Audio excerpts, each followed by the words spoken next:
नया IBN 7 हौसला है।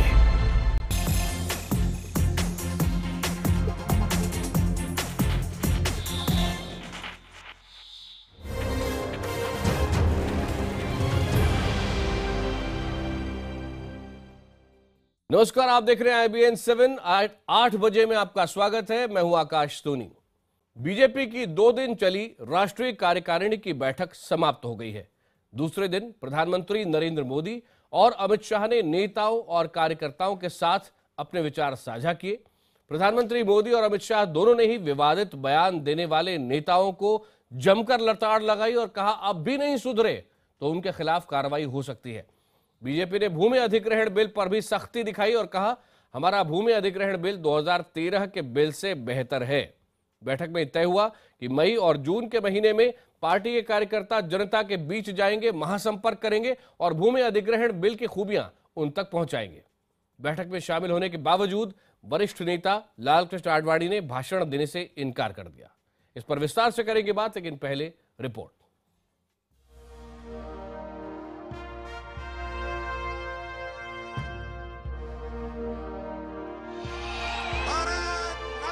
बीजेपी की राष्ट्रीय कार्यकारिणी की बैठक के दूसरे दिन प्रधानमंत्री नरेंद्र मोदी ने नेताओं को संबोधित किया।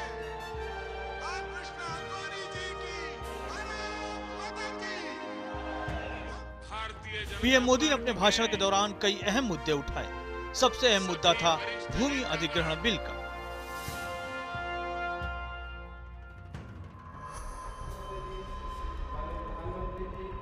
आरएसएस ने चिंता जताई थी कि भूमि अधिग्रहण बिल में किसानों के हितों के साथ समझौता किया जा रहा है। कार्यकारिणी की बैठक में इस मुद्दे पर सरकार ने कहा कि उनका भूमि अधिग्रहण बिल 2013 में लाए गए बिल से बेहतर है और इसमें किसानों के हितों का पूरा ख्याल रखा गया है। बैठक में बीजेपी ने तय किया है कि भूमि अधिग्रहण बिल की खूबियां जनता के बीच ले जाएंगे। इसके लिए मई जून में देशव्यापी जनसंपर्क कार्यक्रम चलाया जाएगा।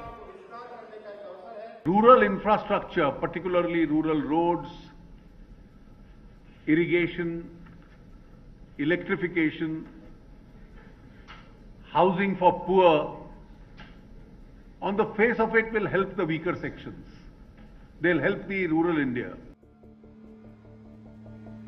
तंबाकू से कैंसर की बीमारी के मुद्दे पर पीएम ने कहा कि इस मुद्दे पर केंद्र सरकार का रुख एकदम साफ है। तंबाकू और सिगरेट के पैकेट पर 60% हिस्से पर चेतावनी होनी चाहिए। उन्होंने स्वास्थ्य मंत्री जेपी नड्डा से कहा कि तंबाकू पर रोक के लिए जो कमेटी बनाई गई है उसमें निजी हित वाले सांसदों को शामिल नहीं किया जाना चाहिए। जो नेता तंबाकू की हिमायत करते हैं उन्हें कमेटी से बाहर का रास्ता दिखा दिया जाए। आपको बता दें कि बीजेपी के कुछ सांसदों ने तंबाकू से कैंसर होने के दावों पर सवाल उठाए थे। स्वास्थ्य मंत्रालय और मैं इस बात से सहमत नहीं है और उनके इस विषय को हम से अपनी सहमति प्रदान नहीं करते हैं। लेकिन जो स्वास्थ्य मंत्रालय को जो डेलिब्रेशंस में से निकल करके आएगा उस पर हम मेरिट पर डिसाइड करेंगे। सत्ता में आने के साथ ही बीजेपी का सबसे बड़ा सिरदर्द बनकर उभरे हैं पार्टी के कुछ बयानबाज नेता। इन नेताओं के बड़बोले बोल कई बार पार्टी को मुश्किल में डाल चुके हैं। कार्यकारिणी की बैठक में ऐसे नेताओं को जमकर खरी खोटी सुनाई गई और उन्हें अपनी जुबान पर नियंत्रण रखने को कहा गया। महामंथन के दौरान पार्टी ने मोदी सरकार की नीतियों पर मुहर लगाई और उन्हें जनता के बीच प्रचारित प्रसारित करने की बात कही गई। पीएम ने बीजेपी का सदस्यता अभियान सफलतापूर्वक चलाने के लिए पार्टी अध्यक्ष अमित शाह की जमकर पीठ थपथपाई। साथ ही सदस्यता अभियान के तहत 10 करोड़ लोगों को जोड़ने का लक्ष्य तय किया है। मोदी जानते हैं कि लड़ाई अभी लंबी है, इसलिए बैठक में पूरी कवायद इस बात को लेकर रही कि सरकार की छवि को कैसे सुधारा जाए। भूमि अधिग्रहण पर महासंपर्क का ऐलान हुआ। नेताओं को फिजूल बयानबाजी के लिए चेताया गया और पार्टी के नेताओं और कार्यकर्ताओं को कहा गया घर घर जाकर काम करें। यानी बैठक के बाद अब बीजेपी के लोगों के लिए काम डबल। कैमरामैन दिनेश के साथ अमिताभ सिन्हा, बेंगलुरु, IBN 7। बीजेपी के इस महामंथन से ही जुड़ा है आज का सवाल। हम आपसे पूछ रहे हैं, प्रधानमंत्री मोदी की फटकार के बाद क्या बीजेपी नेताओं की जुबान संभलेगी? अगर आपको लगता है हाँ तो टाइप कीजिए IBN 7 स्पेस Y और नहीं के लिए टाइप कीजिए IBN 7 स्पेस N। अपनी राय आप हमें 51818 पर SMS कर सकते हैं। आपकी राय हम कार्यक्रम के आखिर में दिखाएंगे।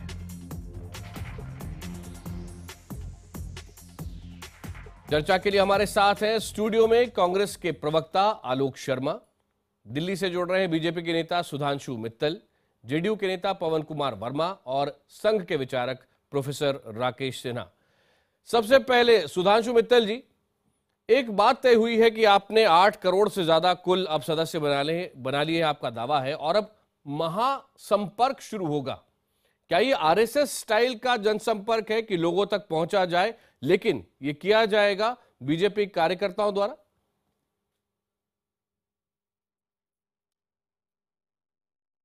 स्वाभाविक तौर पे आज के दिन भूमि अधिग्रहण बिल, उसके विषय में जनता तक हमें अपनी बात पहुंचाना बहुत जरूरी है, क्योंकि कुछ दुष्प्रचार के चलते लोगों में प्रश्न है उसके बारे में। अच्छा, जिस संगठन की इतनी बड़ी ताकत हो कि 8 करोड़ सदस्य बन चुके हैं और 10 करोड़ का लक्ष्य हो, तो बहुत स्वाभाविक तौर से इस बड़ी ताकत को हमें इस्तेमाल करना चाहिए व्यक्तिगत संपर्क करने के लिए।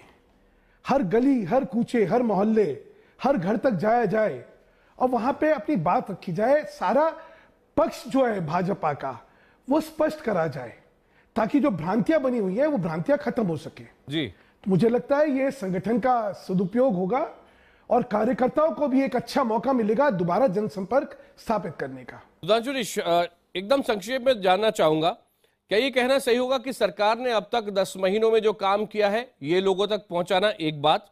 दूसरा, भूमि अधिग्रहण बिल पर अपना पक्ष लोगों के सामने रखना, बयानबाजी को पूरी तरह रोकना और बिहार का चुनाव जीतना, इस पर अभी बीजेपी का सबसे बड़ा फोकस है?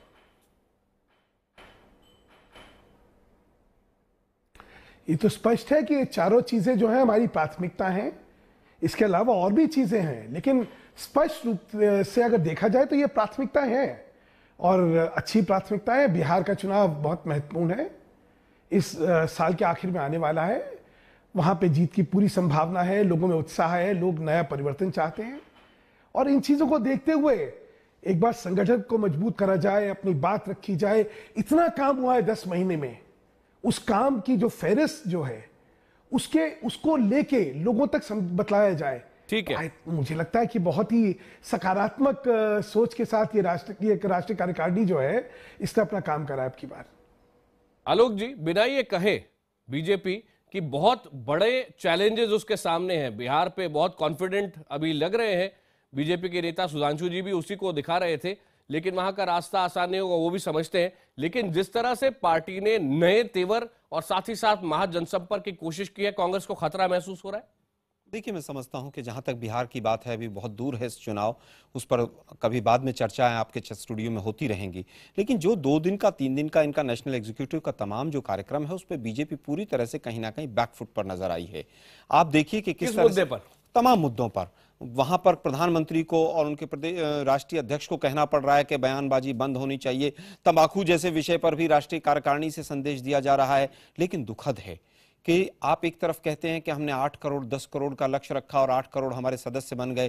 खैर, मिस्ड कॉल अलर्ट वाली पार्टी जो है वो क्या कर रही है, मैं उस पर टिप्पणी नहीं करूंगा। लेकिन आपने सबसे जो पुराने सदस्य थे, जिसने पूरा बीजेपी को और आरएसएस को और तमाम दशकों से, वर्षों से नहीं दशकों से इस पार्टी को रास्ता दिखाया, उसको पार्टी अपने मंच से बोलने का मौका नहीं देती है। खैर, वो उनका आंतरिक मामला है। आप तड़ी पार की किसी की तुलना महात्मा गांधी से करें, वो आपका आंतरिक मामला है, मैं नहीं उस पर टिप्पणी करना चाहूंगा। लेकिन मैं कहना चाहूंगा, किसानों को आप कह रहे हैं कि 10 महीने में हमने तो पता नहीं क्या काया पलट कर दी है, तो 10 महीने में आपने किसानों के लिए क्या किया है? आज विडंबना यह है कि बीजेपी को अपने सांसदों को और नेशनल एग्जीक्यूटिव के मेंबर्स को लैंड एक्विजिशन बिल पर कन्विंस करने के लिए अपनी नेशनल एग्जीक्यूटिव में बुकलेट बांटनी पड़ रही हैं, और तब वो भी काम नहीं चलता है तो तमाम तरह के लोगों से समझवाना पड़ रहा है। उसके बाद भी काम नहीं चल रहा है तो आप कह रहे हैं कि जनसंपर्क अभियान हम चलाएंगे। आप जनसंपर्क अभियान तो छोड़िए, सांसद अपने क्षेत्रों में जाएंगे, जिस तरह का विरोध उनको देखने को मिलेगा। आज मथुरा में विरोध हुआ है, कल जींद में विरोध हुआ था। 14 राज्यों के लगभग 14 लाख हेक्टेयर जमीन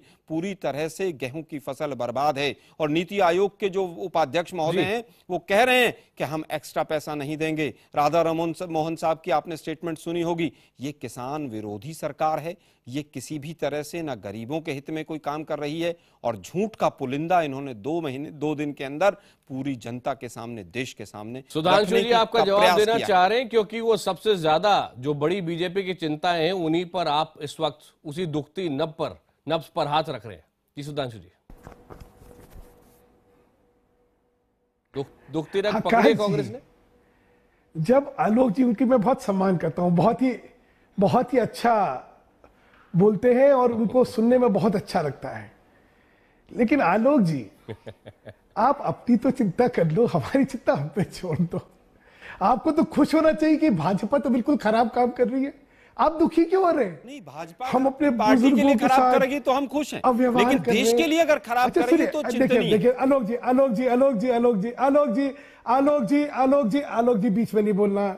देखिए आप हमेशा नहीं बोलते, इस बार भी ना बोलिए प्लीज, मेरा निवेदन है। सबसे बड़ी बात सुनिए, जिनके नायक गायब हैं वो तड़ीपार है या जो आगे छाती तड़ीपार वो थे जिनको न्यायालय ने कहा कि गुजरात में नहीं घुसना है, पहले खुद और स्वस्तुति का जो मंत्र 2 दिन से चलता रहा उसमें उनकी तुलना गांधी से की गई। फिर देखिए, आप बौखलाइए नहीं, देखिए आपने गलत स्टेटमेंट दिया तो मुझे रोकना पड़ेगा। आप मुद्दों पर बात कीजिए, आप किसानों की समस्या पर बात कीजिए, आप फॉरेन पॉलिसी पे बात कीजिए, आप अपने अंत्योदय पर बात कीजिए, जो आप स्कीम लेकर आ रहे हैं आप उसको बताइए, मैं उस पर प्रश्न करूंगा। बातचीत का तरीका ही नहीं है आपकी। बौखलाहट इस बात को स्पष्ट करती है, हमारी बौखलाहट नहीं है, बौखलाहट आपकी है। आप हमेशा बिलो द बैट ट्वीट करके टॉपिक से जनता को IBN 7 के दर्शकों को डेविएट करना चाहते हैं। आप बताइए ना, चतुरंगी क्रांति कहां है वो? आलोक जी मुझे बोलने दीजिए, आलोक जी ये गलत बात है, आलोक जी गलत बात। बोलिए ना, आप मुद्दों पर बोलिए, पक्ष रखने दीजिए, उसके बाद आप रखिएगा ना। आप घबरा क्यों रहे हैं इस बात से? नहीं, मैं घबरा नहीं रहा, आप मुद्दों पर बोलिए, मैं सुनूंगा, मैं आपसे प्रश्न करूंगा। भाई तो चुप रहिए ना, फिर बोलने तो दीजिए। आप बाद में करिएगा, पहले मुझे अपना वक्तव्य। सुधांशु जी आप बात पूरी करें। तो ये अब हमें समझाएंगे। आकाश जी सुनिए, हाँ आकाश जी कितनी विडंबना है कि हमें समझाने के लिए आ कौन रहा है, जिनके नायक गायब हैं, जिन्होंने नरसिम्हा राव से लेकर केसरी जी के साथ क्या क्या दुर्व्यवहार करा, अब वो हमें समझाने वाले हैं। ये तो बड़ा मतलब आश्चर्यजनक चीज है। हमले हम नहीं सुनना चाहते, किसानों के लिए आप क्या करने वाले ये आप बताना भी चाहते हैं, और वही सवाल भी यहाँ पर उस पर आइए, उसी पर आइए। मैं वो बता रहा जी, मैं वही कहता हूं। अच्छा, अब प्रश्न आता है कि सरकार ने काम क्या करा। सरकार के काम की फहरिस्त इतनी लंबी है कि शायद हमें 3 दिन लग जाएंगे इस टेलीविजन पर डिबेट करने के लिए। मैंने कहा किसान के लिए क्या करा। सबसे पहले ये देखिए गांव के लिए क्या करा, गांव के लोगों के लिए क्या करा, जनधन योजना का क्या फायदा रहा, किसानों के लिए ये जो नया अमेंडमेंट आया है इसमें 13 एक्ट जो ये छोड़ गए थे उनको उसके अंदर डाला है कि कॉम्पनसेशन उसमें भी उनको मिलेगा। एक मिनट आप दोनों को रोक रहा हूं क्योंकि मेरे साथ जेडीयू के नेता पवन कुमार वर्मा जी भी है। पवन जी, आप किताबें लिख चुके हैं, आप दुनिया के कई देशों में रह चुके हैं, और विकास के लिए भूमि को अधिग्रहण करना कितना जरूरी है इस बात को भी समझते हैं। कांग्रेस खुद परेशान रही है, जिस तरह से जमीन लेना विकास के कामों के लिए बेहद महत्वपूर्ण रहा है, लेकिन क्या इस पर भी आप पार्टी लाइन के साथ ही रहेंगे कि जहां तक बीजेपी का सवाल है वो भूमि अधिग्रहण का जो बिल लेकर आई है वो अच्छा है, बुरा है विकास के लिए, देश के लिए? देखिए, मैं 2-3 बातें जल्दी से कहना चाहता हूं। एक तो भारतीय जनता पार्टी राष्ट्रीय पार्टी है और कुछ उम्मीद थी हम लोग को कि जब उनकी नेशनल एग्जीक्यूटिव की मीटिंग हो जी तो एक आत्मचिंतन हो। यह उनका अंदरूनी मामला है, पर मैं तो एक ऑब्जर्वर के रूप से कह सकता हूं कि हमने सोचा था कि जिस पार्टी को पूर्ण बहुमत मिले उसको चंद महीने बाद ही देश की राजधानी में इस तरह से पराजय हासिल हो कि 3 सीट केवल आए। फिर उनकी आर्थिक नीतियां कुछ ऐसी हैं कि पूरे देश में विरोध हो रहा है। ऐसा लग रहा है कि पूंजीपतियों के अलावा जो मध्य वर्ग है, जो गरीब है, जो मजदूर है, जो किसान है, वो उनकी कल्पना में नहीं, उनको तो नजरअंदाज कर दिया गया है। तीसरी बात यह है कि आर्थिक उपलब्धि तो हुई नहीं, और जो सामाजिक अस्थिरता बढ़ रही है उस पर बीजेपी के शीर्ष नेतृत्व भी परेशान है। रोज एक नया बयान आता है जो देश को बंटवारे के कगार पे लेते जा रहा है। गवर्नेंस का जो एजेंडा है उसको समाप्त करके पटरी से हटाकर अब केवल फायर फाइटिंग होती है कि आज किसी और ने ये बयानबाजी पर तो आज चले जाओ, प्रधानमंत्री ने भी कहा, तो अमित शाह ने भी कहा कि मैं ये आपसे रुकनी चाहिए। मैं आपसे ये कहना था कि यहाँ एक आत्मचिंतन की आवश्यकता थी। जहां तक भूमि अधिग्रहण बिल का सवाल है, देखिए आकाश जी, बहुत देर के बाद 1894 के बाद आज जाकर के 2013 में एक राष्ट्रीय कॉन्सेंसस बना था कि भूमि लैंड एक्विजिशन करना भी हो तो उसको कैसे लोकतांत्रिक ढंग से पारदर्शिता के साथ कर सका जाए जिसमें किसान का हक न छिने। मैं आपको लगता है कि अभी जो सरकार बिल लेकर आई है उसमें ये नहीं होगा? मैं वही, देखिए आप सवाल पूछने की जरूरत ही नहीं, उसी को बात मैं कहने जा रहा था। मैं समझता हूं कि जो संशोधन इस वक्त बीजेपी लाई है इसमें, और जिस तरह से उसने एक्ट को डाइल्यूट किया है, वो किसान विरोधी है। और उसने 2013 की बिल में, जिसमें बीजेपी पूरी तरह शामिल और जुड़ी हुई थी, उसको नलिफाई किया है। और इस वक्त किसान की वो हालत है कि आप मन की बात में किसान को समझा रहे हैं कानूनी बारीकियां लैंड एक्विजिशन बिल की, उसकी फसल तबाह हो चुकी है। मैं सुधांशु जी से पूछना चाहता हूं, जनवरी से लेकर आज तक कितने किसानों ने आत्महत्या की है? क्या उनके पास आंकड़े हैं? ठीक है, हमारे साथ ही संघ के विचारक प्रोफेसर राकेश सिन्हा भी हमारे साथ है, वो भी इसका जवाब देना चाहेंगे। राकेश जी, सुधांशु जी मैं आपके पास आता हूं। राकेश जी पहले।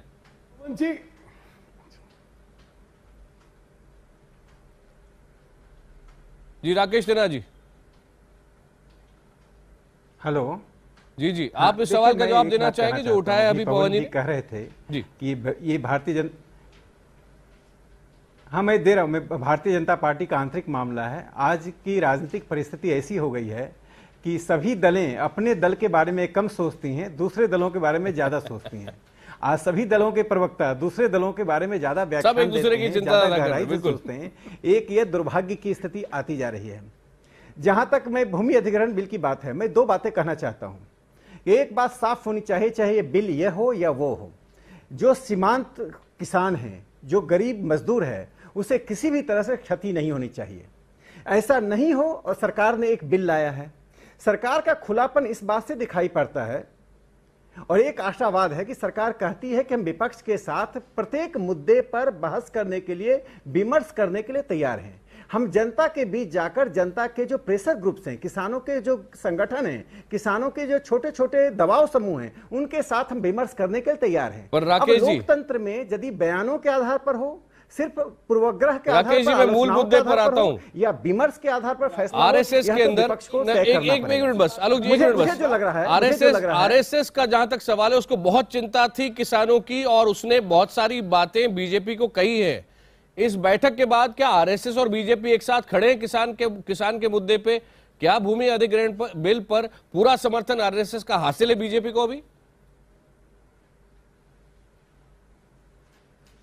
देखिए, संघ के पास एक भारतीय किसान संघ नाम की संस्था है। बिल्कुल, भारतीय किसान संघ जमीन पर किसानों के बीच काम करती है। उन्हीं ने सवाल उठाए थे, और संघ ने एक होलिस्टिक अप्रोच अपनाया है। जो देखिए वो दृष्टि क्या है, इंडिया एट ट्रांजिशन है। आपको औद्योगिकरण की आवश्यकता है, साथ साथ किसानों के हित के संवर्धन की भी आवश्यकता है। इन दोनों के बीच में एक संतुलन स्थापित करने की आज जरूरत महसूस हिंदुस्तान कर रहा है। यदि इसके बीच आप संतुलन नहीं स्थापित करेंगे, देश औद्योगिकरण में यदि पीछे रह गया, तो आप देश की बड़ी बड़ी समस्याओं का समाधान नहीं कर सकते, कृषि का भला नहीं कर सकते। कृषि पर जो एक छिपी बेरोजगारी है, जिसको डिस्गाइज्ड अनएम्प्लॉयमेंट कहते हैं, उसको कैसे दूर किया जाए जब तक औद्योगिकरण नहीं होगा।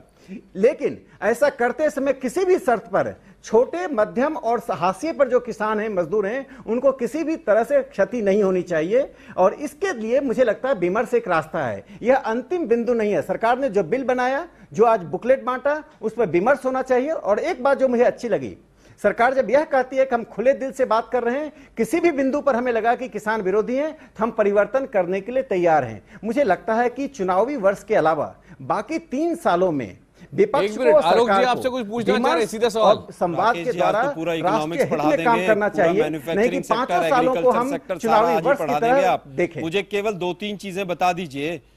क्या जंतर मंतर पे जो किसान बैठे थे, उनसे कोई बीजेपी का लीडर मिलने गया था? वो 3 दिन बैठकर वापस चले गए। पहला सवाल मेरा। दूसरा सवाल, सोशल इंपैक्ट असेसमेंट हटाने से किसानों का भला कैसा होगा। लेकिन मैं आज, क्योंकि बिल हमारा लैंड एक्विजिशन बिल की बहस नहीं है, मैं जानना चाहता हूं, आपने जब 23 घंटे बहस होकर और तमाम बीजेपी के नेताओं ने पार्लियामेंट में पीठ थपथपाई थी जयराम रमेश की और 2013 के बिल की, तो क्या आप उस समय झूठ बोल रहे थे या आप लोग आज झूठ बोल रहे हैं? आप एक कोई लैंड प्रेशर के लिए या किसी भी तरह से आप लैंड मैनेजमेंट को अथॉरिटी बनाकर उसके आधार पर भी काम कर सकते थे, या आप अपने अडानी और अंबानी जैसे जो कॉर्पोरेट घराने हैं उनको कोई मैसेज देने के लिए इतनी जल्दबाजी में है कि आपको आते ही सबसे पहले 2 ऑर्डिनेंस देने पड़े? फसल तबाह है, उसके लिए कोई नहीं सोच रहा है। उसके लिए तो कह रहे हैं स्टेट गवर्नमेंट पहले अपना पैसा दे, उसके बाद हम सोचेंगे। और लैंड बिल जो है वो अगर पार्लियामेंट में पास नहीं हो रहा है राज्यसभा में, तो आप ऑर्डिनेंस लाने की जल्दबाजी करते हैं। मैं समझता हूं बहुत गुमराह कर लिया आप लोगों ने अब जवाब देश को पूरी तरह से। अब शांति से बताइए कि क्या इसी तरह से हरियाणा में थाने में लाइन लग के खाद बिकेगा? क्या इसी तरह से जो 100 रुपए स्टेट गवर्नमेंट बोनस देती थी उसको आप हटाएंगे? आप बताइए, जो 24 फरवरी का ऑर्डर है कि आप 12 से 14% बहुत लंबी हो गई, अब जवाब नहीं, मैं केवल अंतिम वाक्य कह रहा हूं कि 12 से 14% का जो मॉइस्चर वाला कंटेंट है, क्या उस गेहूं को सरकार खरीदेगी एफसीआई से कि नहीं खरीदेगी? 24 फरवरी का ऑर्डर है, आप बताएं इनका जवाब। अच्छा सुधांशु जी, आकाश जी आप तय कर लीजिए, हम लोग यहाँ चर्चा क्या कर रहे हैं? नहीं, आकाश जी तय कर लीजिए। देखिए ये नहीं, ये इस आरएसएस विचारक अगर इकोनॉमिक्स पढ़ाएंगे तो उनको इकोनॉमिक्स से जवाब देने पड़ेंगे हमें। एक मिनट आप सुन ले, जवाब सुन ले सुधांशु जी। आप इकोनॉमिक्स की बात कर रहे हैं, आप तो फोड़ बनने की बात कर रहे हैं। वहां बात या तो लैंड बिल की बात करिए या जो फसल खराब हुई उसकी बात करिए। एक एक चर्चा को एक चर्चा की तरह करिए ना। अंत्योदय की बात कर रहे हैं अपने नेशनल एग्जीक्यूटिव में, आप अंत्योदय की बात कीजिए ना। क्या इसी तरह से अंत्योदय होगा? क्या इसी तरह से किसान का उद्धार होगा? आकाश जी आप देखिए, ये फोड़ बनने में मुझे कोई इंटरेस्ट नहीं है। एक मिनट, मेरे पास समय भी समाप्त है। सुधांशु जी 30 सेकंड आपके। फोड़ पना करना है तो आपको मुबारक हो। नहीं, मैं हैरान हूं बात क्या करी जा रही है। और मानसिक दिवालियापन का भी एक अगर कोई प्रतिबिंब है तो आज कांग्रेस हो गई है। प्रश्न क्या था? प्रश्न था लैंड बिल की बात कर रहे थे। लैंड बिल का समझ लीजिए, आज तक की क्या मानसिकता रही थी कि 100 रुपए की चीज किसान को 20 रुपए के मुआवजे में दी जाती थी।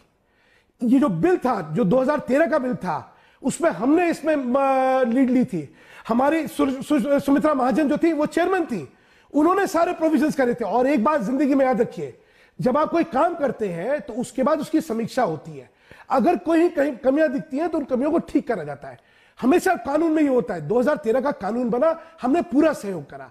उसके बाद तमाम मुख्यमंत्रियों ने मैं 2 मेहमानों के पास बहुत जल्दी जा रहा हूं, ठीक करिए। पवन जी 30 सेकंड आपके और फिर राकेश जी। बीजेपी पवन जी 30 सेकंड आपके। देखिए, मेरे 30 सेकंड में ये हैं सुधांशु जी कि 2013 की बिल को कार्यान्वित करने का समय मिला ही नहीं। वो किस हद तक कारगर है वो तो देखने का देश को मौका ही नहीं मिला। किसानों की आपने बात उसके बाद सुनी ही नहीं। आपने तो फटाफट एक नया ऑर्डिनेंस ले आए आप, और उसमें संशोधन करके उसको आप कार्यान्वित करने पर तुल गए हैं। मैं भी पूछना चाहता हूं आपसे कि क्या जल्दी है? आपके आरएसएस के प्रवक्ता भी आपसे कह रहे हैं कि विमर्श की जरूरत है, सोचने की जरूरत है। आखिरी 30 सेकंड संघ के विचारक राकेश सिन्हा जी। देश में इंफ्रास्ट्रक्चर एग्रीकल्चर के खात्मे में बनाएंगे? राकेश जी देखिए, आकाश जी मैं 2 बातें कहना चाहता हूं कि भारत एक ऐसा देश है जिसमें जमीन से लोगों का बहुत लगाव होता है। चाहे आप जितना लाभ दे दे, लगाव होता है। ये एक संवेदनशीलता का मामला है। इसलिए जो बात मैं कहना चाह रहा था कि देखिए, सरकार ने जल्दीबाजी नहीं करने की बात ठानी है। जल्दीबाजी करने की बात नहीं ठानी है। सरकार ने कहा हम संवाद करेंगे, जनता के बीच जाएंगे, और विपक्ष से मांग की है कि आपको जिन मुद्दों पर तकलीफ है, जिन मुद्दों को आप गलत समझते हैं, उस पर एक वैकल्पिक रास्ता सुझाएं।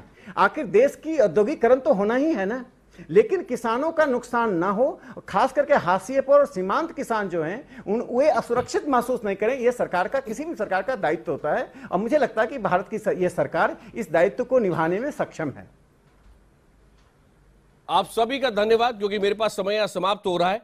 लेकिन यह बहस यहां खत्म नहीं होने वाली है, क्योंकि जहां तक दूसरे दलों का सवाल है, मुझे ऐसा लग रहा है कोशिश ये भी दिखाने की है कि बीजेपी अमीरों की सरकार है, किसान विरोधी सरकार है। और जहां तक बीजेपी का सवाल है, न केवल वो इससे लड़ रही है, उसकी कोशिश ये भी है कि ऐसा ना हो कि भूमि अधिग्रहण बिल में वो चीजें ना आ पाए जिससे कि विकास तेजी से आगे ना हो पाए। ये बहस अब चल रही है, महाजनसंपर्क बीजेपी शुरू कर रही है। आखिरकार कौन सही है, जनता को तय करना है, आपको तय करना है। और उसी से जुड़ा आज का सवाल भी था, क्या महामंथन में प्रधानमंत्री मोदी की फटकार के बाद बीजेपी नेताओं की जुबान संभलेगी? ये हमारा सवाल था आज का। और इसके जवाब में हमें जो राय सामने आई है वो ये है, 55% लोग कह रहे हैं हाँ और 45% लोगों का कहना है नहीं।